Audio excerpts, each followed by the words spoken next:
بسم اللہ الرحمن الرحیم۔ گمنام ہیرو کے معزز ناظرین، السلام علیکم۔ آئیے چلتے ہیں کہانی کی طرف۔ بزدل، اس کے ہونٹوں سے سرسراتی ہوئی آواز نکلی، مرد ہو کر ایک لڑکی سے ڈرتے ہو؟ وہ تانا میری برداشت سے باہر تھا۔ اس وقت وہ سینہ تان کر میرے بہت قریب آ چکی تھی۔ بیٹھے ہی بیٹھے بے اختیار میرا ہاتھ گھوم گیا۔ بائیں رخسار پر زناٹے دار تھپڑ پڑتے ہی ویرا اپنے قدموں پر لڑکھڑا کر رہ گئی۔ پہلے اس کی آنکھوں میں بے یقینی لہرائی، وہ سوچ بھی نہیں سکتی تھی کہ میں اسے یوں تھپڑ رسید کر دوں گا۔ پھر وہ بے یقینی، حیرت اور خوشی میں بدلی ہوئی ویرا مسکرانے لگی۔ تھپڑ کھانے پر اس کی زبان سے کوئی آواز نہیں نکلی تھی۔ وہ بائیں ہاتھ سے اپنا رخسار سہلا رہی تھی۔ تھپڑ کی وجہ سے اس کی آنکھ میں پانی آ گیا تھا، لیکن اس کے ہونٹوں پر فاتحانہ مسکراہٹ تھی۔ پھر اس نے تیز سرگوشیانہ آواز مجھ سے پوچھا، تم نے مجھے تھپڑ کیوں مارا؟ تم کون ہوتے ہو مجھے مارنے والے؟ میں تمہاری کھال ادھیڑ دوں گا۔ میں نے اٹھ کر اپنا غضبناک چہرہ اس کے چہرے کے قریب لے جا کر قہر بار لہجے میں کہا، تم اتنی دیر تک عرش پر کیا کر رہی تھی؟ ویرا کی سلگانے والی مسکراہٹ میں کوئی فرق نہیں آیا۔ اس نے اطمینان سے کہا، ملاحوں کے ساتھ بیٹھ گئی تھی۔ میں نے دونوں ہاتھ سے اس کے مرمری بازو جکڑ کر اسے جھنجھوڑ کے رکھ دیا۔ ملاحوں کے ساتھ اب یہ اوقات ہو گئی ہے تمہاری؟ جل گئے؟ اس نے اگلا چرکا لگایا، کیا وہ تمہارے جیسے انسان نہیں ہیں؟ ویرا کے اس تبصرے نے جلتی پر تیل کا کام کیا۔ پہلا تھپڑ کھا کر اس نے جس رد عمل کا مظاہرہ کیا تھا، اس کی وجہ سے میرا حوصلہ بھی بڑھ چکا تھا، مگر اس سے قبل کہ میں اسے کوئی اور پرتشدد سرزنش کرتا، وہ کسی چکنی مچھلی کی طرح اچانک پھسل کر میری گرفت سے نکل کر دور جا کھڑی ہوئی۔ آج میں نے تمہارے دل کا چور پکڑ لیا ہے۔ وہ اپنی جگہ سے ہلے بغیر تن سے بولی، مجھے مدت سے کسی ایسی ہی طویل خلوت کا انتظار تھا جہاں میرے اور تمہارے درمیان دیر تک کوئی تیسرا نہ ہو، اور دیکھ لو کہ میں نے تمہیں اپنی ہی نظروں میں کس طرح بے نقاب کیا ہے۔ فلیٹ میں سب کچھ ہے مگر خلوت نہیں ہے۔ ہم سب 5 درویشوں کی طرح ہر وقت ایک دوسرے کی گات میں لگے رہتے ہیں۔ میرے دل میں کوئی چور نہیں ہے۔ میں نے کہا، یہ سب تمہاری خوش فہمیاں ہیں۔ جب تک تم میرے ساتھ ہو میں تمہاری کوئی بے روی برداشت نہیں کر سکتا۔ تمہیں نشے میں دھت ملاحوں کے پاس رکنے کی کیا ضرورت تھی؟ وہ اتنی پی چکے ہیں کہ رشتوں کے احترام ان کی نظروں سے محو ہو چکے ہوں گے۔ ایسی حالت میں ایک شرابی کے لیے عورت کے سوا کوئی دوسرا روپ نہیں ہوتا۔ عجیب زبردستی ہے ہماری۔ تم چاہو تو اپنی مرضی سے مجھے سلطان شاہ جیسے نکمے آدمی سے مراسم بڑھانے پر مجبور کرتے رہو، لیکن میں اپنی مرضی سے کسی کے پاس بیٹھ بھی نہیں سکتی۔ میں کوئی ننھی سی بچی نہیں ہوں جو اپنے برے بھلے کو نہ سمجھ سکوں۔ تمہیں معلوم ہے کہ میں اپنی مرضی کے خلاف کسی کو اپنے ساتھ بے تکلف ہونے کی اجازت نہیں دیتی۔ تم نے کیسے سمجھ لیا کہ میں کوئی توہین سہنے کے لیے ان کے پاس گئی ہوں گی؟ سلطان شاہ کے ان سے موازنہ مت کرو۔ ابھی ہم ان کے بارے میں صرف ایک بات جانتے ہیں کہ یہ قابل اعتماد ہے۔ اس کے سوا ان کی ہر بات ہمارے علم سے باہر ہے۔ تم میرے ساتھ گزارے ہوئے بھلے وقت کو آج بھی نہیں بھول سکے ہو۔ وہ خوشگوار یادیں تمہارے دل میں ایک خلش بن کر زندہ ہیں، مگر اب تم نے اوپر سے پارسائی کی چادر اوڑھ لی ہے۔ منافق ہو گئے ہو۔ من ہی من میں میرے خواب دیکھتے ہو، لیکن اپنا بھرم قائم رکھنے کے لیے خود کو لیے دیے رہتے ہو۔ اس وقت یہاں تمہیں دیکھنے ٹوکنے اور تانا دینے والا کوئی نہیں تھا۔ تم نے بے ساختہ وہی کیا جو تمہارے دل میں آیا۔ تمہارا تھپڑ بہت تکلیف دہ تھا، لیکن میری خوشگوار حیرت تکلیف کے احساس پر غالب آ گئی۔ آدمی اجنبی عورتوں کی گالیاں بھی ہنس کے ٹال دیتا ہے، لیکن جس پر اسے کوئی مان ہوتا ہے اس کے ہلکے سے تانے پر بھی مشتعل ہو جاتا ہے۔ سوچنے پر کوئی پابندی نہیں لگا سکتا۔ میں نے دھیرے سے کہا، اگر تم یہی سوچ کر خوش ہو رہ سکتی ہو تو سوچتی رہو، اس سے میری صحت پر کوئی فرق نہیں پڑتا۔ نظریں کیوں چرا رہے ہو؟ وہ میرے قریب آ کر بولی، آنکھیں چار کر کے بات کرو تاکہ میں بھی دیکھ سکوں کہ تمہاری زبان چل رہی ہے یا تم دل سے بات کر رہے ہو۔ ویرا کے جسم کی بینی بینی مہکار میرے نتنوں میں گھسی چلی آ رہی تھی۔ وہ مسلسل جارحانہ انداز اختیار کرنے پر تلی ہوئی تھی۔ میری سمجھ میں نہیں آ رہا تھا کہ میں ساحلی گھاٹ پر واپس پہنچنے تک اسے کیوں کر اپنے آپ سے دور رکھ سکوں گا۔ میں نے اس کے شانوں پر ہاتھ رکھ کر نرمی سے دباؤ ڈالتے ہوئے کہا، شریفانہ فاصلہ رکھ کر ذرا کرینے سے بات کرو۔ میرے سر پر کیوں چڑھی آ رہی ہو؟ اس نے ایک ہلکا کہکا لگایا اور بولی، تمہاری زبان پر لکنت آ گئی ہے کیا؟ تم اس کا فکرہ ادھورا رہ گیا؟ بوٹ کے نچلے حصے میں اچانک ہی تاریکی پھیل گئی تھی۔ تاریکی ہوتے ہی ویرا کسی جونک کی طرح میرے سینے سے لگ گئی تھی۔ میرے بازوؤں نے نرمی سے اسے اپنے حصار میں لے لیا تھا۔ الگ ہٹو، میں دیکھتا ہوں، شاید بوٹ کی وائرنگ میں کوئی گئی، گڑبڑ ہو گئی ہے، میں نے پھنسی آواز میں کہا۔ کہیں کوئی گڑبڑ نہیں ہوئی، وہ میرے سینے میں منہ چھپا کر منمنائی۔ میں ان تینوں کو یہی ہدایت دینے کے لیے اوپر رکی تھی کہ وہ میرے نیچے پہنچنے کے بعد یہاں کی روشنیاں گل کر دیں، ہو سکے تو مجھے زبردستی الگ کر دو۔ میرے بدن کے گرد اس کی گرفت یک لخت سخت ہو گئی، وہ میری گرفت سے کسی چکنی مچھلی کی طرح پھسل کر نکل گئی تھی۔ میں نے سوچا کہ میں اس سے زیادہ تنومند تھا، وہ زبردستی مجھے نہیں روک سکتی تھی۔ میں نے اس کی گرفت سے نکلنے کے لیے زور آزمائی شروع کر دی۔ اچانک بوٹ کے انجن کی آواز تیز ہوتی چلی گئی اور ایک ہلکے سے جھٹکے سے بوٹ حرکت میں آ گئی۔ میں ویرا سے زور آزمائی میں مصروف تھا، ہم دونوں کے قدم زمین پر نہیں جمے ہوئے تھے۔ جھٹکا لگتے ہی ہم دونوں کیبن کے ایک کشادہ دیوان کے سرے پر جا گرے۔ میرے قدم اکھڑتے ہی ویرا کو اپنی گرفت مستحکم کرنے کا موقع مل گیا۔ اس نے پیر میری کمر کے گرد کاش کر میری گردن کو اپنی باہوں میں جکڑ لیا تھا۔ ہو سکے تو آزاد ہو کر دکھاؤ، میں ہتھیار ڈال دوں گی۔ اس نے چڑھے ہوئے سانسوں کے درمیان میرے کان کے نیچے سرگوشی کی، ورنہ تم میرے شکنجے میں بے بس ہو چکے ہو۔ میں نے زور لگا کر ویرا کو ایک کونے میں دبانے کی کوشش شروع کر دی۔ میرے ذہن پر سے غصے اور جلاہٹ کے اثرات کافور ہو چکے تھے۔ میں نے وہ لڑائی ویرا ہی کے سے لطیف پیرائے میں لڑنے کا فیصلہ کر لیا تھا۔ اسی لمحے آپریٹس پر کال کا اشارہ آنے لگا اور میں مضطرب ہو گیا۔ بخشل چاکی واڑہ کے بڑے بدماشوں میں ایک جانا پہچانا نام تھا۔ ہمیں غفور بٹی سے معلوم ہو چکا تھا کہ وہ شاہ بیلا میں حاجی دل مراد کے گھر پر ہی رہتا ہے، لیکن اس کے علاقے میں کسی کو معلوم نہیں تھا کہ وہ اپنی راتیں کہاں گزارتا ہے۔ اول خان کے آدمیوں کو یہ ضرور معلوم ہوا کہ وہ کبھی کبھی اپنی محبوبہ سے ملاقات کے لیے آدم خان روڈ پر اس کے گھر آتا ہے اور کبھی کبھی رات بھی وہاں بسر کر لیتا ہے۔ یہ ان لوگوں کی خوش قسمتی تھی کہ انہوں نے وقت برباد کرنے کی بجائے اسی وقت آدم خان روڈ پر ریشم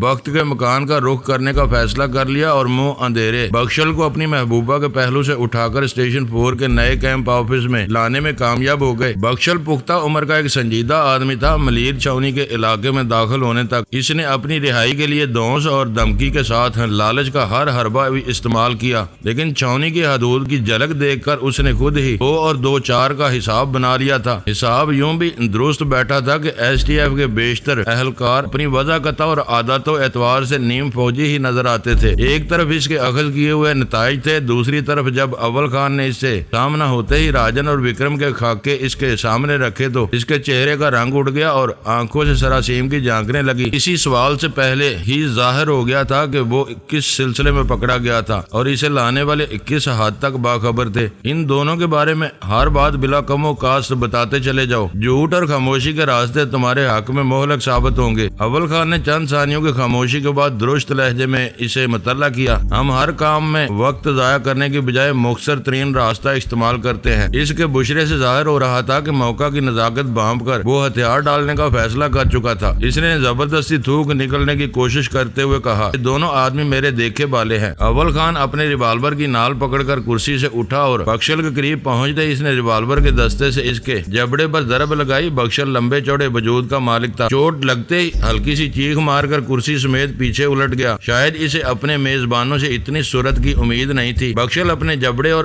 دانے سے خون پونچھتا ہوا اپنے قدموں پر کھڑا ہوا تو دوبارہ کرسی پر بیٹھنے کی ہمت نہیں کر سکا۔ اول خان اپنے گمبھیر چہرے کے ساتھ پہلے ہی اپنی کرسی پر براجمان ہو چکا تھا۔ جو کچھ معلوم ہے شروع سے آخر تک بتاتے چلے جاؤ ورنہ مرنے کے لیے تیار ہو جاؤ۔ اول خان نے اسے گھورتے ہوئے سرد موہری سے کہا، اس مرتبہ ریوالور کا دستہ استعمال کیا گیا ہے، اگلی بار نال تمہارے سینے میں پگھلا ہوا سیسا اگلے گی۔ ان دونوں کے نام راجن اور وکرم ہے۔ اول خان کے خاموش ہوتے ہی وہ مشینی انداز میں بولنے لگا، وہ بمبئی سے چوری چھپے پاکستان آئے تھے، انہیں یہاں راس المیڈا نام کے کسی آدمی سے ملنا تھا۔ ساگا کا درمیان کا آدمی تھا۔ انہیں ہوٹل پہنچانے کے بعد 3 دن تک ساگا نے ان کی خبر نہیں لی تو انہوں نے خاموشی سے ہوٹل چھوڑ دیا اور وہ آوارہ گردوں کے گروپ میں شہر میں گھوم پھر کر کوئی رابطہ تلاش کرنے لگے۔ پھر اخباروں میں راز المیڈا کی موت کی خبریں چھپیں تو وہ پریشان ہو گئے۔ اس دوران میں انہیں کہیں سے پتہ مل چکا تھا کہ حاجی دل مراد ان کے لیے بہترین مددگار ثابت ہو سکتا ہے۔ وہ شہر میں رپوش رہ کر ساگا اور راز المیڈا کے دوسرے ساتھیوں کا کھوج لگا کر ان تک پہنچنا چاہتے تھے اور وہ اس مقصد کے لیے منہ مانگی رقم ادا کرنے کے لیے تیار تھے۔ ٹھہرو، اول خان نے ہاتھ ہاتھ اٹھا کر بخشل کی بات کاٹتے ہوئے پوچھا، کیا ان کے پاس اتنی رقم موجود تھی؟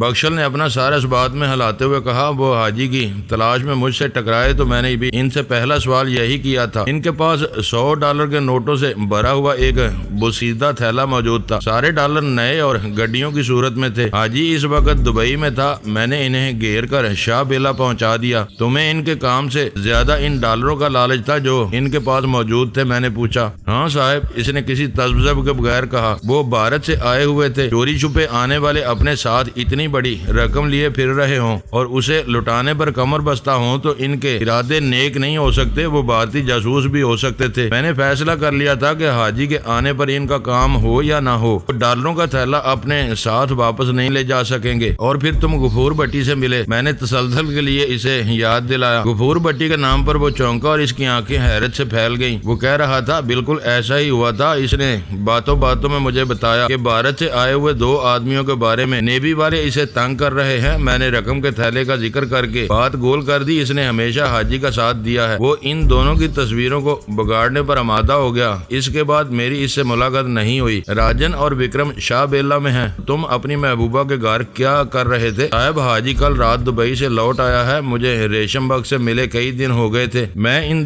دونوں کو حاجی کے حوالے کر کے کراچی آ گیا، یہاں صبح سویرے تمہارے آدمیوں نے مجھے سوتے میں پکڑ لیا۔ وہ دونوں بھارتی جاسوس ہیں؟ اول خان کے اشارے پر میں نے گفتگو کا سلسلہ آگے بڑھاتے ہوئے کہا، کیا تم لوگ پہلے بھی راس المیڈا وغیرہ کے لیے کام کرتے رہے ہو؟ نہیں صاحب، وہ اپنے دونوں کانوں کو چھو کر بولا، حاجی دنیا کا ہر کام کر سکتا ہے، ملک سے غداری نہیں کر سکتا۔ اس نے ہم لوگوں کو بھی یہی سکھایا ہے، وہ بڑے اصولوں والا آدمی ہے۔ پھر غفور بھٹی نے ان دونوں کو نیوی والوں کی نظروں سے بچانے کی کوشش کیوں کی؟ صاحب، وہ حاجی کے پناہ گیر تھے، بھٹی نے جو کیا حاجی کے لیے کیا تھا، وہ تو ان سے ملا بھی نہیں تھا۔ تم جھوٹے ہو۔ اول خان اس پر برس پڑا، ان دونوں کو اسی کے آدمی بمبئی سے کراچی لائے تھے اور نیلور کے سمندری گھاٹ پر اس نے خود لانچ سے اترنے والوں کی گنتی کر کے حساب کتاب کیا تھا۔ اول خان کی قہربار آواز پر اس کا چہرہ تاریک پڑ گیا اور اس نے بجھی ہوئی آواز میں کہا، ٹھیک ہے مائی باپ، یہ بات میں بھول گیا۔ حاجی انڈیا کے گند سے اسی لیے دور رہتا ہے کہ ادھر سے آنے والوں میں سرکاری جاسوس بھی ہو سکتے ہیں، مگر بھٹی ان خطروں کی پرواہ نہیں کرتا۔ ہمیں وہ دونوں آدمی ہر قیمت پر درکار ہیں۔ میں نے فیصلہ کن لہجے میں اسے آگاہ کیا، مجھے چھوڑو تو میں حاجی سے بات کرتا ہوں، اور رقم کا تھیلا اسے مل جائے تو وہ ان دونوں کو تمہارے حوالے کر دے گا۔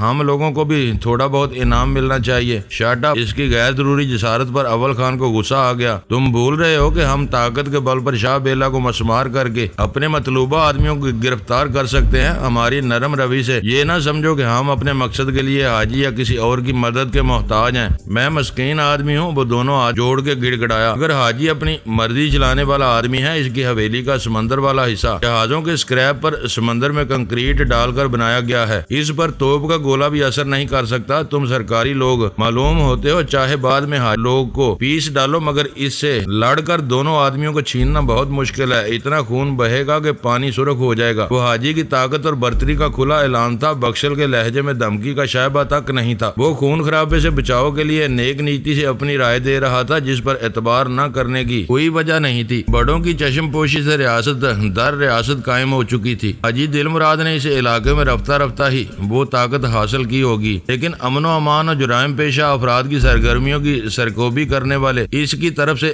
مکمل چشم پوشی اختیار کر کے ایک ایسے فتنے کو پروان چڑھا چکے تھے کہ جو کسی وقت خود ان کے لیے مارے آستین ثابت ہو سکتا تھا۔ حاجی کی طاقت انصاف اور قانون کی راہ میں حائل نہیں ہو سکتی۔ اول خان کے وہ اضطراری الفاظ اس کے پیشہ ورانہ وقار کے عین مطابق مگر مصلحت سے آری تھے۔ اسے اس طرح کچل دیا جائے گا کہ آئندہ کوئی حاجی دل مراد بننے کا تصور بھی نہیں کر سکے گا۔ پہلا اور درست راستہ یہی ہے، میں نے محض رسمی طور پر اول خان کی تائید کرتے ہوئے کہا۔ تم مذاکرات کے کسی متبادل طریقے کی بات کر رہے ہو؟ حاجی نے انکار کر کے ان دونوں کو خاموشی سے کہیں نکال دیا تو کیا ہوگا؟ مجھے معلوم ہے کہ میری گردن میں پھندا پڑ چکا ہے، وہ شکست خوردہ انداز میں بولا۔ میرے انجام کا دار و مدار تم لوگوں کی مرضی پر ہے، میں تم سے جھوٹ نہیں بولوں گا۔ میں نے حاجی کے ساتھ عمر گزاری ہے، اسے یقین ہو جائے گا کہ وہ جاسوس ہیں تو وہ تم سے غداری نہیں کرے گا۔ اسے کون یقین دلائے گا؟ وہ دونوں مر کر بھی اپنی اصلیت کا اعتراف نہیں کریں گے۔ تم لوگوں کی باتوں سے مجھے یقین آ گیا ہے، اسے کیوں نہیں آئے گا؟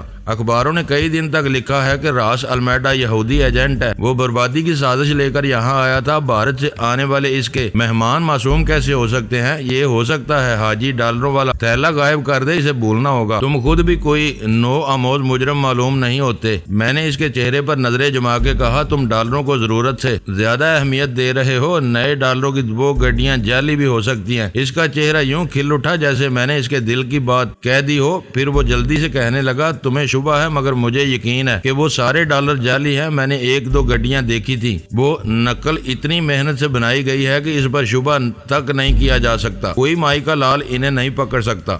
جعلی ڈالروں کا حاجی دل مراد کیا کرے گا؟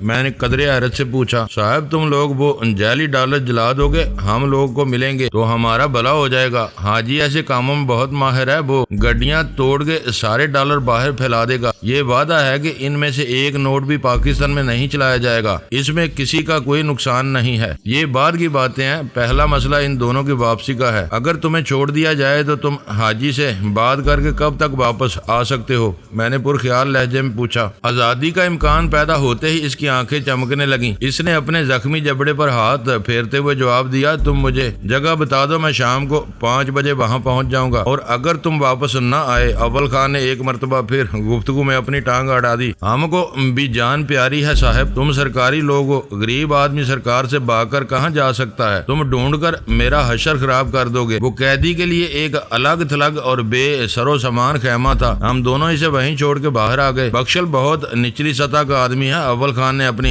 دفتری چولداری میں پہنچنے کے بعد کہا۔ غریب اور چھوٹے آدمیوں کو اپنی زمین اور مٹی سے دیوانگی کی حد تک محبت ہوتی ہے، اسی لیے وہ ایسی جذباتی باتیں کرتا ہے۔ پیسہ آنے کے ساتھ ساتھ انسان کی پرواز زمین سے بلند ہونے لگتی ہے، اسے یہ زوم ہو جاتا ہے کہ وہ اپنی دولت کے بل پر کہیں بھی باعزت زندگی گزار سکتا ہے۔ حاجی اسی سوچ کا مالک معلوم ہوتا ہے، ایسا نہ ہو کہ وہ بخشل کو بھی پاکستان سے کہیں اور روانہ کر دے۔ مگر کیوں؟ میں نے پوچھا۔ تم نے جو کچھ کہا وہ عام حالات میں اسی طرح ہوتا ہے، لیکن دولت اور حب الوطنی کو متضاد قرار دینے کا اصول نہیں اپنایا جا سکتا۔ ان دونوں سے حاجی کو کون سا ایسا گہرا تعلق ہے جس کے لیے وہ ہم سے مخاصمت مول لے گا؟ تم بخشل کی آزادی کا خطرہ مول لینا چاہتے ہو تو یہ بھی کر کے دیکھ لو، اس نے بحث سے گریز کرتے ہوئے کہا۔ شام تک اس کا نتیجہ سامنے آ جائے گا، اس کی آنکھوں پر پٹی باندھ کر اسے شہر پہنچوا دو۔ میں نے کرسی کی پشتگاہ سے ٹیک لگا کر کہا، اس سے کیا فرق پڑتا ہے؟ وہ یہاں آتے ہوئے سب کچھ دیکھ رہا ہے، وہ راستے ذہن نشین نہیں کر سکا ہوگا۔ یہاں ہر طرف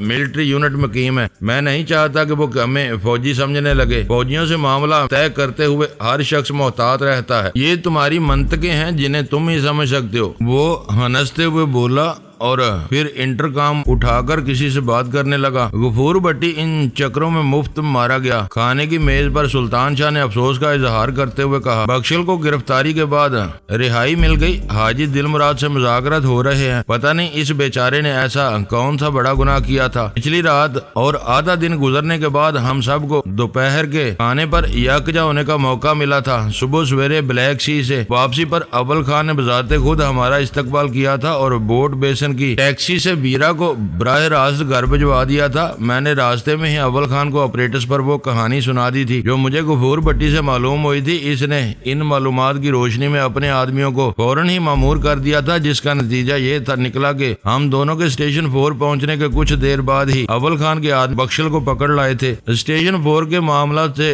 فارغ ہونے اور کمانڈر سعید سے فون پر تفصیلی گفتگو کرنے کے بعد اول خان میرے ساتھ فلیٹ پر لوٹ آیا تھا۔ اس وقت بیرا گہری نیند سو رہی تھی۔ سلطان شاہ گھریلو ضروریات کی اشیاء خریدنے کے لیے قریبی بازار کی طرف گیا ہوا تھا۔ غزالہ کھانا پکانے میں مصروف تھی۔ میدان صاف پا کر ہم دونوں بھی سستانے کے لیے ڈرائنگ روم کے صوفوں پر دراز ہو گئے۔ فلیٹ میں دوبارہ ہلچل کا آغاز ذرا دیر سے ہوا، لیکن کھانے کی میز پر سب جمع ہو گئے تھے۔ گزرے ہوئے واقعات کے بارے میں وہ سلطان شاہ کا پہلا تبصرہ تھا، جس پر جواب دینے کا حق ویرا نے فوراً ادا کر دیا۔ وہ بھارت سے غیر قانونی مسافروں کو لاتا رہتا ہے، ان میں نہ جانے کتنے تقریب کار ہوتے ہوں گے۔ راجن اور وکرم کو اسی نے ساگا تک پہنچایا تھا۔ اس کا سب سے سنگین جرم یہ تھا کہ وہ راہ کے ایجنٹوں کی تلاش میں رکاوٹ پیدا کرنے کی کوشش کر رہا تھا اور زبان کھولنے پر آمادہ نہیں تھا۔ تم بھی ڈینی کے نقشے قدم پر چل رہی ہو، سلطان شاہ سلاد سے کھیلتے ہوئے بولا۔ جس کسی کو مارتی ہو، اس کے خلاف من مانی پردے جرم فوراً تیار کر لیتی ہو۔ اگر تمہارے انصاف کا معیار یہی ہے تو پھر انہیں پناہ دینے کے جرم میں بخشل اور حاجی دل مراد بھی کسی رعایت کے مستحق نہیں ہے۔ وہ اس کی حمایت پر کمر بستہ رہے تو ان کا انجام اچھا نہیں ہوگا۔ وہ انہیں مجرم تسلیم کر کے ہمارے حوالے کر دیتے ہیں تو ان کی پوزیشن خود بخود صاف ہو جاتی ہے، شام تک اس کا نتیجہ بھی آ جائے گا۔ اول خان نے اپنی بہتر معلومات کی بنا پر سلطان شاہ کے اعتراض کا جواب دے ڈالا۔ غفور بھٹی کے مرنے سے ایک خاتون کو خاصا مالی نقصان پہنچا ہے۔ سلطان شاہ دانستہ اپنی بات ادھوری چھوڑ کر کھانے کی طرف متوجہ ہو رہا۔ سب نے کئی مرتبہ متجسس نگاہوں سے اس کی طرف دیکھا مگر وہ سر جھکائے کھانا کھانے میں منہمک تھا۔ اس کی طویل ہوتی ہوئی خاموشی سے اکتا کر غزالہ بول پڑی، تم کس عورت کے نقصان کی بات کر رہے تھے؟ بیچاری نادرہ نے غفور بھٹی کے ذریعے ملک سے فرار ہونے کے لیے رحیم یار خان کے ایک ایجنٹ کو 20,000 کی رقم پیشگی دی ہوئی تھی، وہ تو اب ڈوب ہی گئی۔ سلطان شاہ نے بے پرواہی سے کہا، پتہ نہیں ایسی کتنی نادراؤں نے اس پر سرمایہ کاری کی ہوئی ہوگی۔ ویرا نے کہا، اصولی طور پر ڈینی کو نادرہ کا نقصان پورا کرنا چاہیے کیونکہ وہ ڈینی کو اپنی سرمایہ کاری کے بارے میں پہلے ہی بتا چکی تھی۔ ویسے وہ ہماری محسن ہے، غزالہ نے پورے خلوص سے کہا۔ اس وقت ہم اس کے آراستہ فلیٹ میں سر چھپائے ہوئے ہیں۔ یہاں ہر چیز کا اتنا آرام ہے کہ میں کئی مرتبہ یہ فلیٹ خریدنے کے بارے میں سوچ چکی ہوں۔ فی الحال ایسے ارادے ملتوی رکھو۔ اول خان بولا، پتہ نہیں یہاں سے بھی کب بھاگنا پڑ جائے۔ اس گھر کا فون نمبر آئزک بیل کے علم میں آ چکا ہے۔ ہاں یاد آیا۔ آئزک بیل کے ذکر پر غزالہ چونک کر بولی، امریکی بحریہ کے ہیلی کاپٹر کی تباہی اور بیس کمانڈوز کی اسرار موت کے سلسلے میں naval chief of eastern command کی طرف سے ایک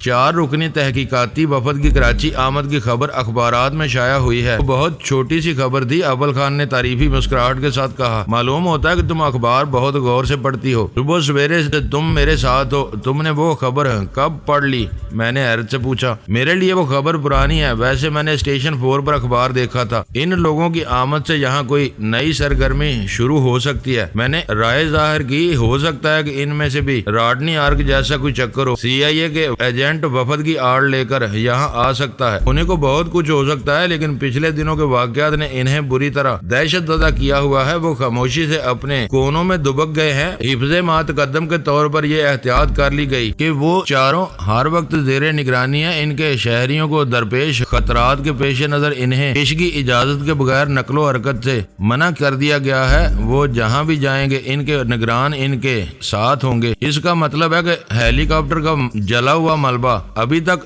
سہراب گوٹ سے آگے جوں کا توں پڑا ہوا ہے۔ سلطان شاہ نے حیرت سے پوچھا، لاشوں کو بھی برف خانے میں رکھوا دیا گیا ہوگا؟ لاشیں ملٹری ٹرانسپورٹ کے C-130 سے امریکہ روانہ کی جا چکی ہیں۔ صرف راس المیڈا کی لاش یہاں موجود ہے کیونکہ اس کی پاکستان میں باضابطہ آمد کا کوئی ریکارڈ یا دستاویز نہ ہونے کی وجہ سے امریکی حکومت اسے اپنا شہری تسلیم کرنے سے ہچکچا رہی ہے۔ ہم نے اپنی تحقیقاتی نتائج کے مطابق اسے راز المیڈا قرار دے دیا ہے۔ اس کا وارث سامنے آنے تک اسے بے گور و کفن ہی رکھا جائے گا۔ ملبے کے بارے میں تم نے کچھ نہیں بتایا، سلطان شاہ نے اسے یاد دلایا۔ ہاں، اول خان گلا صاف کر کے بولا، ملبہ اسی طرح بکھرا ہوا ہے اور پورے علاقہ فوجی محاصرے میں ہے۔ ہمارا کام ختم ہو چکا ہے۔ ان کے ماہرین روز وہاں جوک مار رہے ہیں۔ وہ تھک جائیں گے تو ملبہ سمیٹ کر کہیں طلب کر دیا جائے گا۔ اس میں بھی کئی لاشوں کے اعضاء کی راکھ شامل ہوگی۔ توبہ! ویرا جوجری لے کر بولی، دنیا بھر میں روزانہ لاکھوں افراد محفوظ فضائی سفر سے لطف اٹھاتے ہیں، مگر جب کوئی حادثہ ہوتا ہے تو دل دہل جاتا ہے، لاشیں غائب ہو جاتی ہیں اور جو ملتی ہیں وہ اس قابل نہیں ہوتی کہ شناخت کی جا سکے۔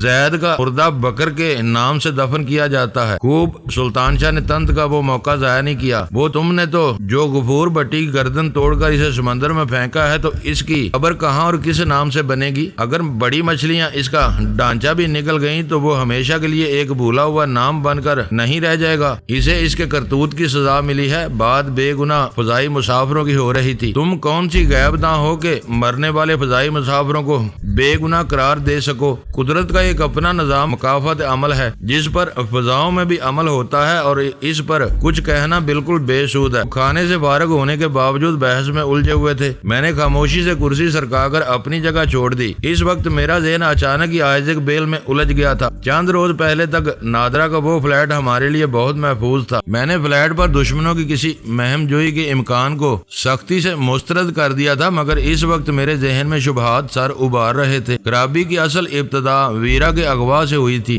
جہاں دوسروں کو اذیت پہنچ پہنچا کر لذت حاصل کرنے کے بدترین ذہنی مرض میں مبتلا تھا۔ جان دوسروں کو اذیت پہنچا کر لذت حاصل کرنے کے بدترین ذہنی مرض میں مبتلا تھا۔ پچھلی رات ویرا نے بلیک سی پر مجھے اپنے زیریں بدن پر وہ متعدد نیل دکھائے تھے جو جان کے کاٹنے کے نتیجے میں مرض وجود میں آئے تھے۔ جان کی اس حرکت سے ویرا کو اس خبیث سے گھن آنے لگی تھی۔ بار بار اس کی اذیت سے بچنے کے لیے اس نے جان کو فلیٹ کا فون نمبر دیا تھا۔ اس وقت وہ پوری طرح آزاد اور خود مختار تھا۔ اس نے راس المیڈا کے ساتھ نہ جانے کس کس کو اس فون نمبر سے آگاہ کر دیا تھا۔ ان رابطوں کے ذریعے وہ نمبر آئزک بیل تک پہنچا تھا اور مجھے یقین تھا کہ شہر میں موجود متعدد دوسرے لوگ بھی اس نمبر سے واقف ہو چکے تھے۔ ان میں امریکی کونسل خانے کے سرگرم اراکین سر فہرست ہو سکتے تھے۔ وقتی طور پر وہ لوگ غائب ہو کر دب گئے تھے۔ ساگا کی موت کے بعد مقامیوں سے ان کے رابطے بھی ختم ہو چکے تھے، لیکن وہ بنیادی طور پر تخریب کار تھے اور مقامی جرائم پیشہ افراد کے بارے میں یقیناً ٹھوس معلومات رکھتے تھے۔ انہیں اپنی تخریبی روابط کے احیاء کے لیے خاصا وقت مل چکا تھا۔ وہ خود سامنے آئے بغیر کرائے کے متعدد بدماشوں کو میری راہ پر لگا سکتے تھے۔ میرے خلاف اس وقت تک براہ راست کوئی کارروائی نہ ہونے کا صرف ایک ہی مطلب ہو سکتا تھا کہ وہ میرے خلاف کوئی ٹھوس منصوبہ بندی کر رہے تھے اور متعدد اوچھے حملے کر کے میرے حواس پراگندہ کرنے کی بجائے ایک ہی بار میں مجھ سے چھٹکارا حاصل کرنے کی پالیسی پر کاربند تھے۔ یہ ایک حیرت انگیز بات تھی کہ ایک زمانے میں میں خود زیر زمین دنیا کے نامور لوگوں میں شامل رہا تھا، مگر غفور بھٹی اور حاجی دل مراد کے ناموں سے میرے کان کبھی آشنا نہیں ہو سکے تھے۔ میری ہی طرح شاید امریکی تخریب کار بھی ان دونوں بڑے ناموں سے بے خبر تھے جو ان کے مقاصد کی تکمیل کے لیے بھرپور وسائل رکھتے تھے۔ معراج دین عرف ماجا،